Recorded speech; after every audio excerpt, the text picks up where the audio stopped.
compañeras nos van a explicar lo que se conoce como el ciclo ovárico y el ciclo menstrual para darle la introducción a la segunda parte, que es acerca de trastornos menstruales y menopausia, andropausia. Entonces comenzamos ya. Sí. Bueno, buenas tardes, pues nosotros somos el grupo simposio número 6, la parte número 1, y nosotros le vamos a hablar sobre el ciclo ovárico y el ciclo menstrual. Siguiente. Bueno, para empezar a hablar del ciclo ovárico es bien importante que sepamos que el sistema hormonal de la mujer está formado más que todo de 3 grupos de hormonas, que tenemos la hormona liberadora de gonadotropinas, las hormonas adenohipoficiarias, que es la FSH, que es la folículo estimulante, y la LH, que es la luteinizante. Estas dos van a empezar a ser liberadas en respuesta a la liberadora de la hormona de las gonadotropinas. Y también tenemos las hormonas ováricas, que son los estrógenos y progesteronas, que van a ser secretadas por los ovarios en respuesta a las hormonas hipofisarias, que sería la LH y la FSH. Hay que tener en cuenta que todas estas 3 hormonas se van a ir liberando en el ciclo dependiendo en la parte del ciclo en que nos encontremos. Entonces, las alteraciones de las que pueden presentar los ovarios durante el ciclo van a depender por completo de las hormonas gonadotropinas, la FSH y LH, que estas son secretadas por la adenohipófisis.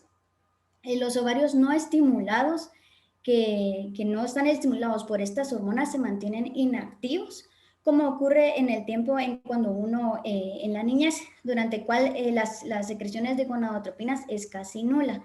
Ahora, cuando ya empezamos a crecer, más que todo entre los 9 y 12 años, ya se empiezan a secretar un poco más las FSH y la LH y empieza empieza los ciclos sexuales mensuales y se empiezan a presentar en las mujeres de 11 a 15 años, más o menos. Y entonces ahí es cuando ya se le llama pubertad y empezamos a tener el primer ciclo de la mujer, que a esto se le va a llamar menarquía, que de eso vamos a hablar un poco más adelante. Entonces, siguiente. El ciclo ovárico consta de 3 fases, que vamos a empezar con la fase folicular, que en este caso que cuando las niñas nacen, tenemos los óvulos presentes, pero están rodeados por una capa de células de granulosa, que a esto le vamos a denominar un folículo primordial. Y mientras va pasando ese tiempo, esa célula de granulosa permite que el óvulo se nutra y se empiece a secretar un factor inhibidor de la maduración del ovocito, y esto va a permitir que ese folículo se mantenga en su estado primordial. Ahora, cuando ya empezamos con el proceso de la pubertad y se empiezan a secretar bastantes FSH y LH ya en cantidades más significativas, y el folículo empieza a crecer. Y aquí estaría empezando la primera fase del desarrollo folicular, que pueden llegar, estos folículos empiezan a crecer de 2 a 3 veces más su diámetro y vamos a convertirlos a folículos primarios. Entonces, cada vez que comienza un ciclo, se va a aumentar la FSH y la LH, pero más que todo la FSH. Entonces, esta FSH nos va a ayudar a acelerar el crecimiento de 6 a 12 folículos primarios. Entonces, al principio tenemos la fase proliferativa, que nos va a durar solamente unos días, y en esta fase proliferativa se proliferan, valga la redundancia, las células de granulosa y las células fusiformes, que se van a llegar a agrupar y vamos a tener varias capas afuera de esta célula de granulosa y vamos a obtener esta teca.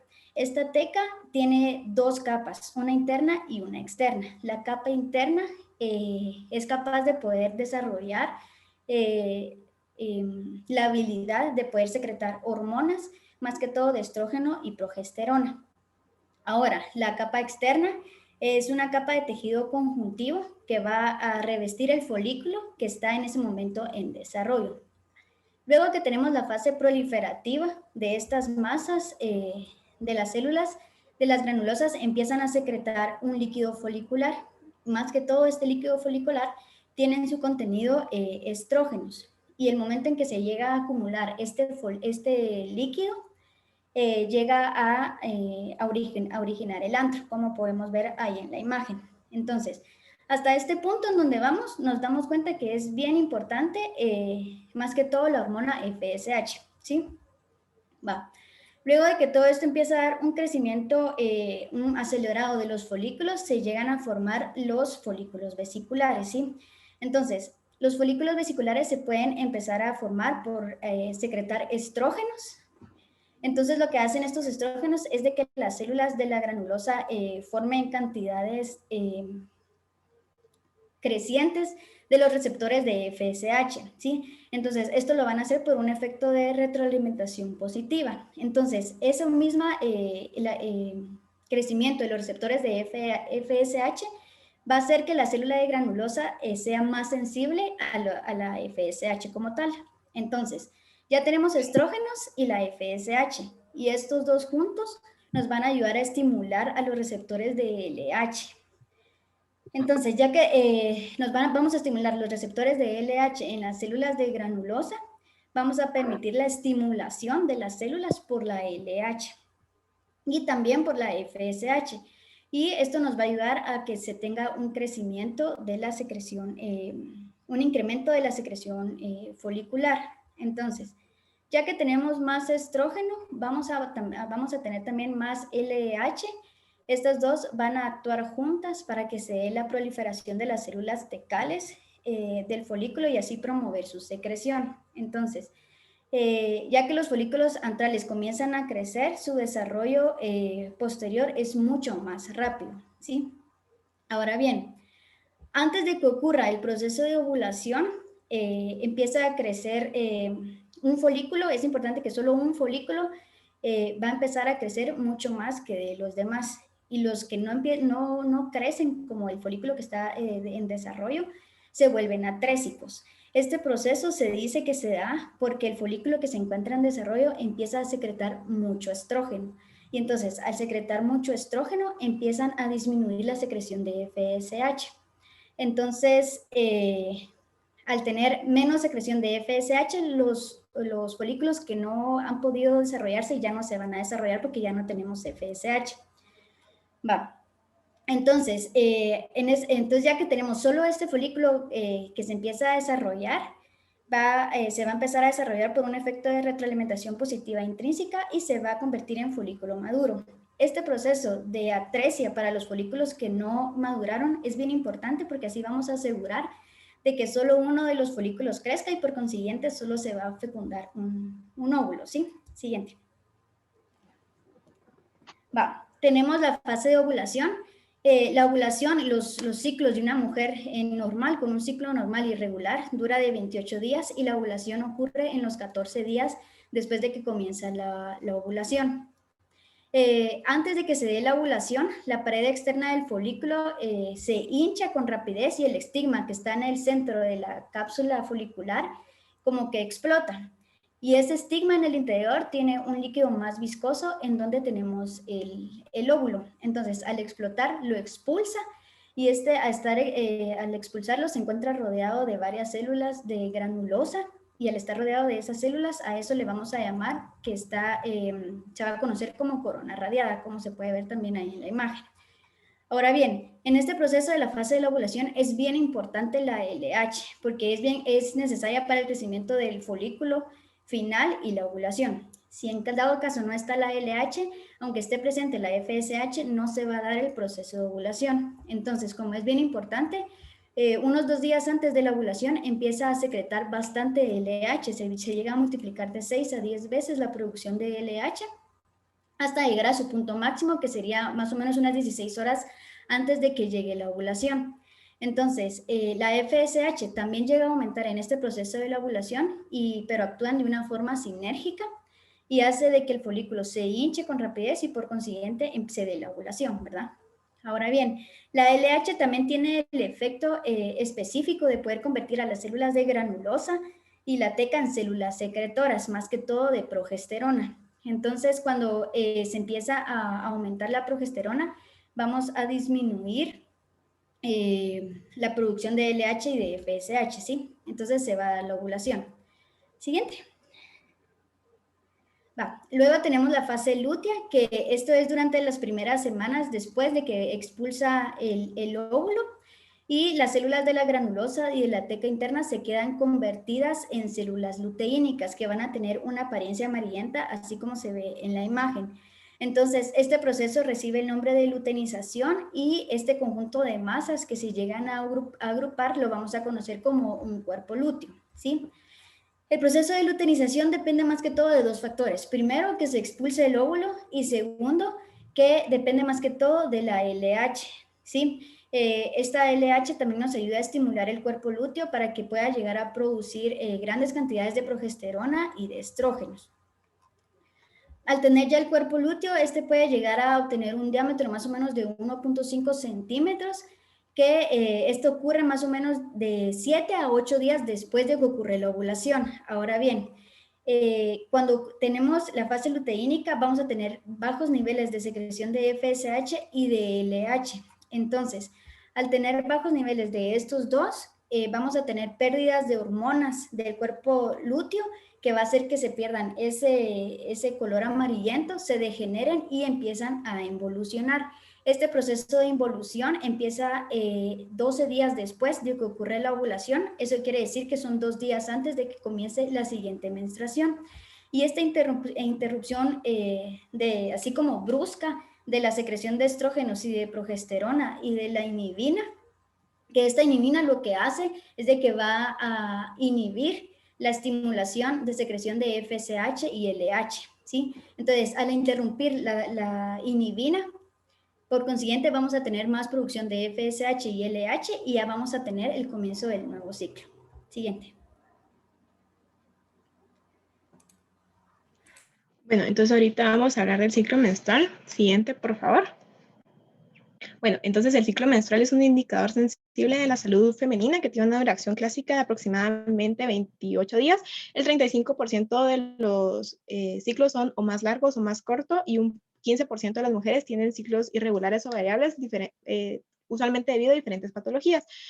Aunque a pesar de todo, la menstruación y el ciclo duran aproximadamente durante 35 o 40 años en la vida de la mujer, y el inicio del ciclo se define como el primer día de la menstruación y termina un día antes de la siguiente menstruación. El significado biológico, como explicó Wendy, es la maduración y liberación de un óvulo cada mes para que se pueda producir un embrión, ¿verdad? Y pues la preparación del endometrio para que pueda ocurrir la implantación del blastocito.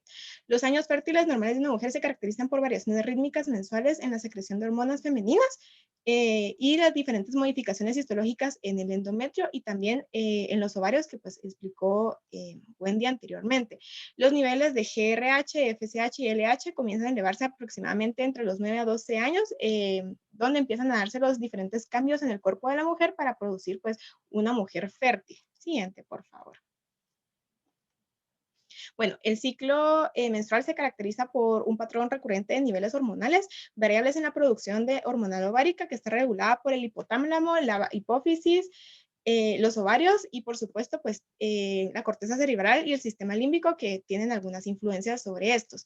El funcionamiento del ovario normal requiere la coordinación de todos estos en el axis hipotalámico pituitario ovárico, que es en este caso el hipotálamo va a secretar la hormona liberadora de gonadotropina, GnRH, la pituitaria secreta las glucoproteínas, la LH y la FSH, y el ovario secreta los estrógenos y progesterona, inhibina, activinas y otros moduladores ováricos.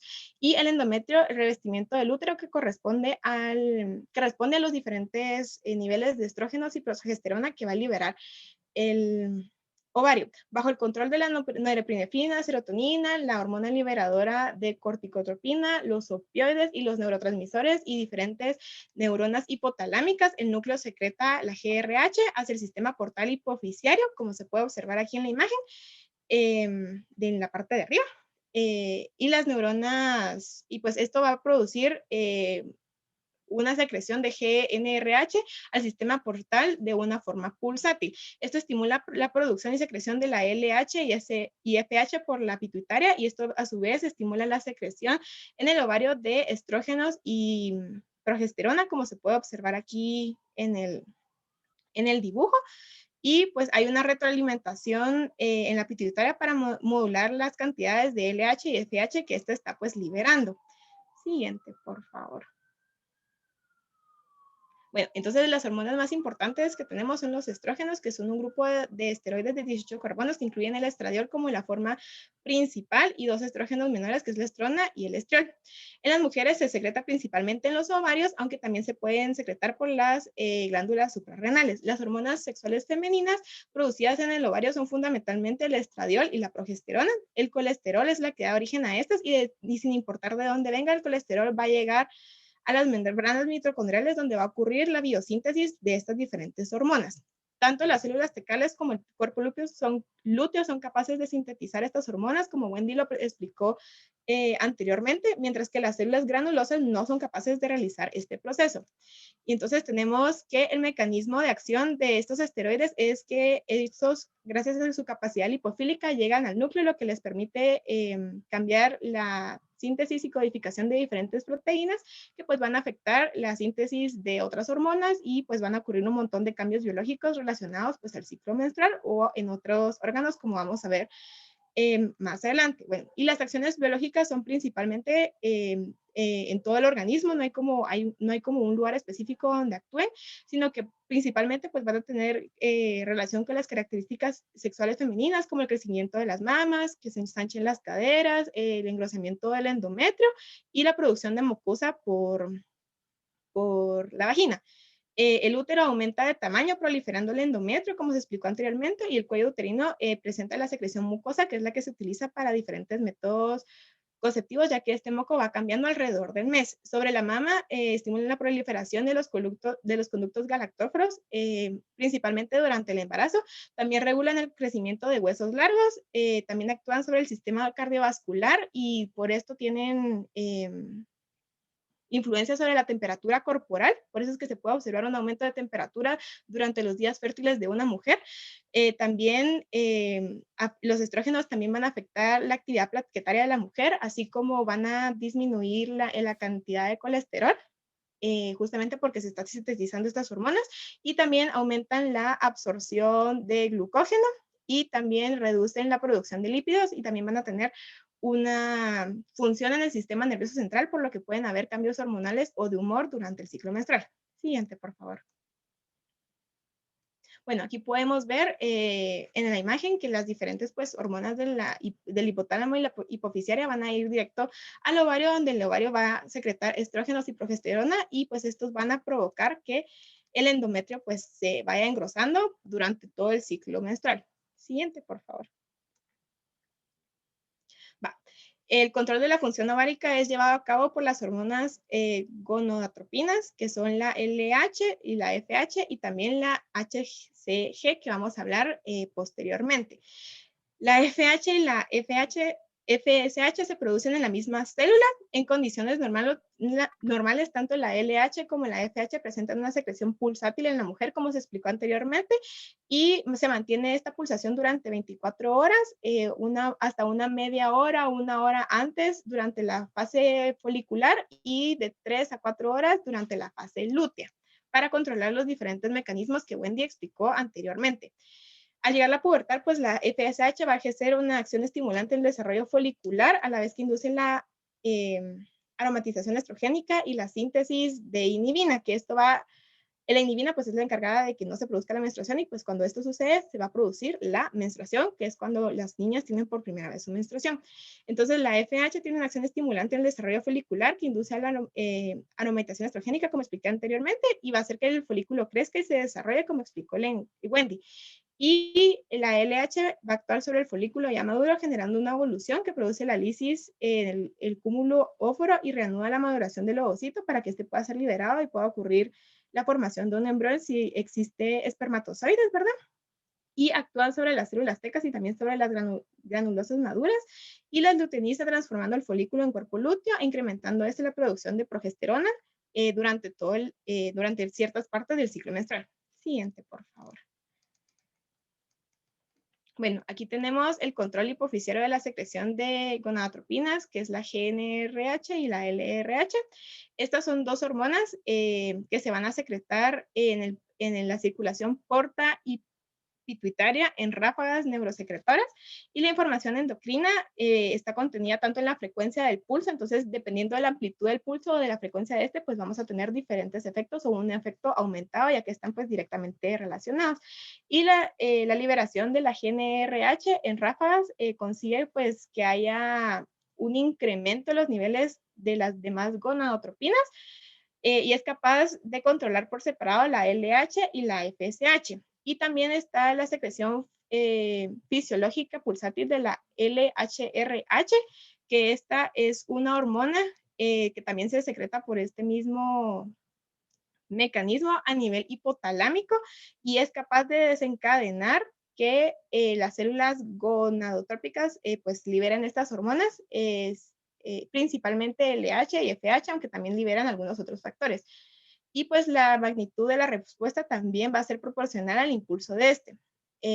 Además va a haber un control como de retroalimentación en la producción de los esteroides por el ovario. Entonces cuando hay un exceso de estradiol, la GnRH puede haber un descenso en esta, lo que va a afectar la transcripción de las otras hormonas y por ende pues va a haber una regulación negativa, como se puede mostrar aquí en el dibujo, principalmente estimulada por las proteínas KIS y la quisipeptina. Por favor, la siguiente. Bueno, y tenemos diferentes factores ováricos, aparte de las hormonas esteroideas, que son la inhibina, que presenta una serie de oscilaciones características durante todo el ciclo menstrual y lo va a regular. Esto ya que cuando los niveles de estas son mayores, va a haber más folículos, va a haber un aumento en folículos grandes en el ovario. Y la inhibina va a estimular la producción de andrógenos, por ejemplo, pues las hormonas sexuales mencionadas anteriormente, y puede también ser un potente inhibidor de la proliferación celular ovárica. Entonces interviene también en la regulación del eje hipotalámico hipofisiario gonadal, que se explicó anteriormente. También tenemos la activina, que es como la que regula la inhibina, ya que tienen pues opciones contrarias. Entonces cuando va a haber inhibina, la activina no va a actuar, y cuando hay activina, la inhibina va a actuar. Y va a estimular la síntesis y liberación de la FH por las células gonadotropes. También tenemos la OMI, que es una sustancia presente en el folículo y es la responsable del bloqueo madurativo de los ovocitos, el inhibidor de la maduración de los ovocitos. Tenemos la GnRH, que también, como se explicó, se puede liberar a nivel del hipotálamo, pero en este caso también es liberado por los ovarios en menores cantidades. Tenemos el activador de plasminógeno, que es cuando ocurre cuando el folículo alcanza su maduración total, que se produce en la ruptura del mismo y la salida del ovocito al exterior, pues esta célula va a ser estas hormonas van a ser una de las implicadas. La LHRBI, que es inhibidor de la unión de la LH y sus receptores en una sustancia que produce el propio cuerpo lúteo al ir envejeciendo, que impide al cabo de un tiempo que sea capaz de responder ante los demás estímulos. Tenemos también la relaxina, las somatomedinas y los factores de crecimiento que van a afectar en menor o mayor medida pues la producción de los folículos, la liberación del ovocito y pues la proliferación del endometrio. Siguiente, por favor. Bueno, tenemos el ciclo endometrial, que tiene una fase proliferativa que ocurre antes de la ovulación bajo la influencia de los estrógenos secretados en cantidades crecientes por el ovario. Las células del estoma y las células epiteliales proliferan con gran rapidez, que es cuando observamos que el endometrio pues se va engrosando. Las glándulas endometriales, sobre todo en la región cervical, secretan un moco denso, que es cuando pues está la mayor, va empezando como el ciclo de fertilidad de la mujer, que ayudan a guiar a los espermatozoides en dirección a las trompas de falopio para que pueda ocurrir la fecundación. La proliferación y diferenciación del endometrio son estimulados por el estrógeno secretado por los folículos de los ovarios, que fueron lo que explicamos anteriormente, y los estrógenos aumentan al principio de la fase folicular y alcanzan un máximo justo antes de la ovulación para que se puedan producir todos estos efectos que desencadenan que pues haya una implantación de un blastocito. El estradiol también estimula la síntesis de factores de crecimiento que van a ayudar a la proliferación del endometrio.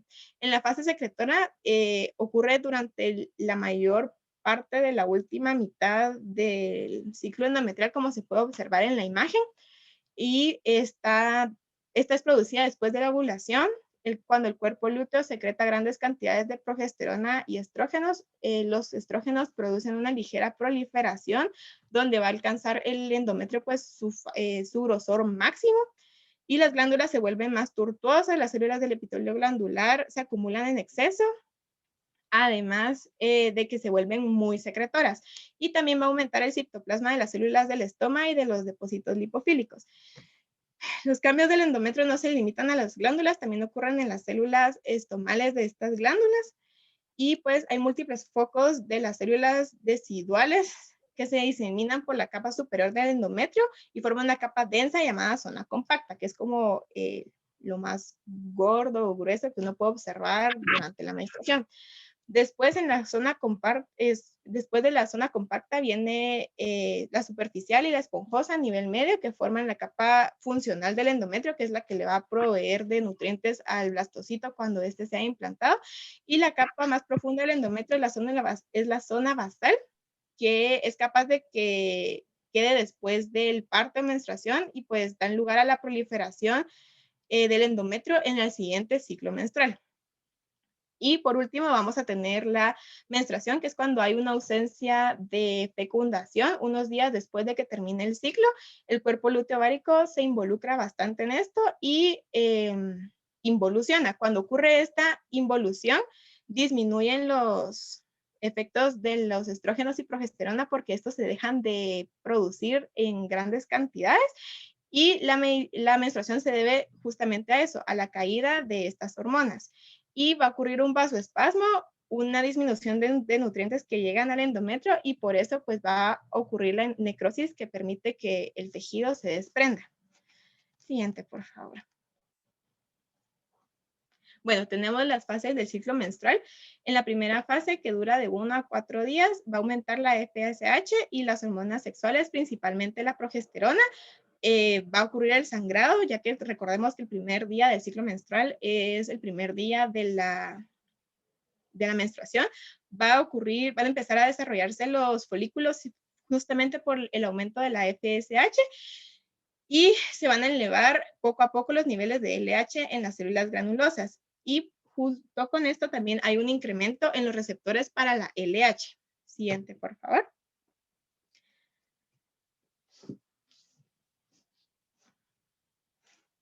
Siguiente, por favor. Ahí está, gracias. Entonces, durante pues, la fase folicular media, va progresando el desarrollo folicular, se desarrollan aún más los folículos y a su vez, o sea, va aumentando mayor capacidad de producir estrógenos e inhibina, lo que van a producir que se van a ir disminuyendo los niveles de FSH hasta que estén más o menos al mismo nivel que la LH. Va a ocurrir la atresia de los folículos y va a aumentar la receptibilidad de la LH, que como podemos recordar es la que se encarga de que pues, el ovocito salga del ovario para poder ser fecundado. Siguiente, por favor. En la fase folicular tardía va a haber un incremento de los estrógenos y un incremento de la LH y FH para que se pueda pues, liberar el ovocito y que pueda madurar, y pues va a tener la cavidad antral que Wendy explicó anteriormente, y pues se van a elevar también los estrógenos, que son los encargados de que pues el endometrio siga engrosándose y proliferando, y pues va a haber un moco cervical fluido y con apariencia pues más pegajosa, que es lo que va a permitir indicar pues la mujer está llegando a sus días más fértiles. Siguiente, por favor. Tenemos la fase periovulatoria, donde el estradiol va a aumentar y van también a aumentar los niveles de LH y FSH, donde van a alcanzar su pico, y va a ocurrir la ovulación, y después de esto pues ocurre la disminución de las hormonas relacionadas con la ovulación. El endometrio alcanza su máxima proliferación y comienza a aparecer la transformación secretora. El moco cervical tiene las mismas características como el anterior y se puede llegar a producir pues una fecundación todavía en estos días. Siguiente, por favor.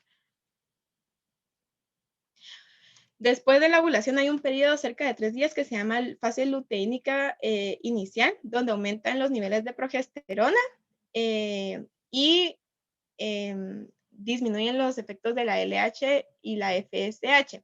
Esto se debe porque cuando podemos recordar la retroalimentación negativa de la progesterona va a impedir que se genere tanto LH y FH y va a ocurrir la formación del cuerpo lúteo que observamos en el ciclo ovárico y el endometrio se va a transformar netamente en secretor. O sea, todas las características secretoras se van a ver aún más evidentes. Siguiente, por favor. Bueno, en la fase luteínica media hay un aumento de progesterona y estrógenos, donde el endometrio pues va a empezar ya a llegar a su pico máximo de engrosamiento. Va a seguir teniendo pues las actividades secretoras y pues va a ocurrir el feedback negativo de la progesterona y estrógeno, lo que va a disminuir las gonadotropinas.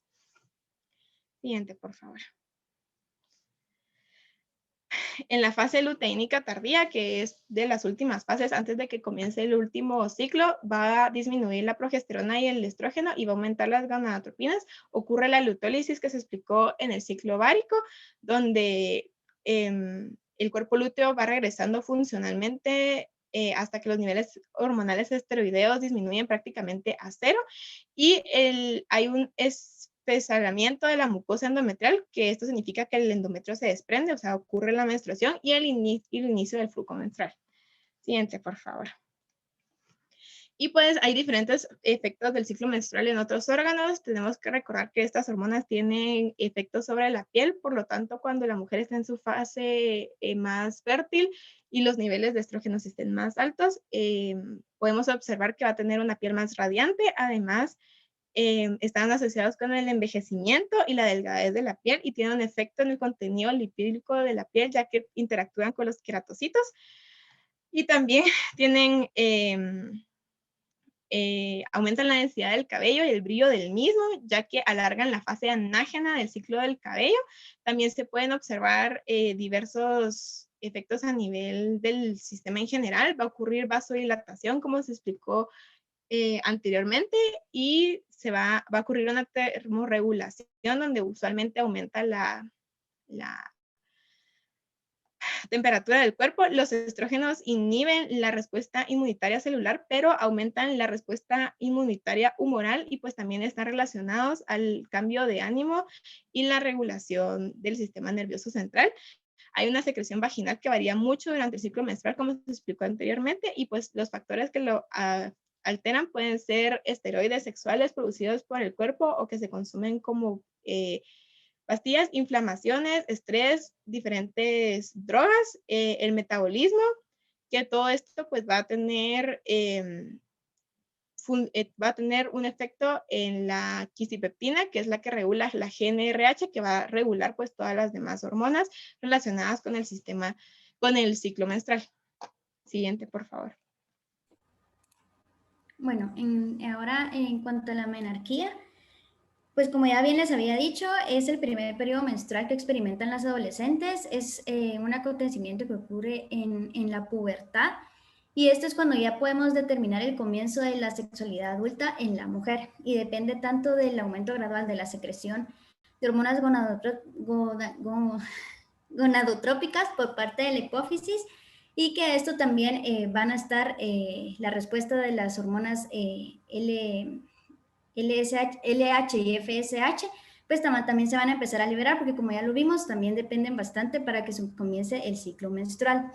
Se da en las adolescentes de 12 a 15 años y también se sabe que puede estar un poco influenciado en los hábitos alimentarios y también cuánta actividad física pueden llegar a desarrollar. Siguiente. Y en la menopausia, pues aquí es cuando ya es el cese permanente de la menstruación. Se llega a presentar más que todo en mujeres de 45 y 55 años. Aquí vamos a presenciar una disminución de los niveles de inhibina, que es, como ya les había dicho, nos ayuda a regular la baja de la síntesis de FSH, vamos a tener niveles de estradiol normales o ligeramente bajos. Y estos primeros cambios hormonales los que nos van a provocar es que la fase folicular llegue a ser dependiente de los estrógenos y por ende los ciclos menstruales nos nos van a durar menos. Ahora, si tenemos niveles bajos de FSH,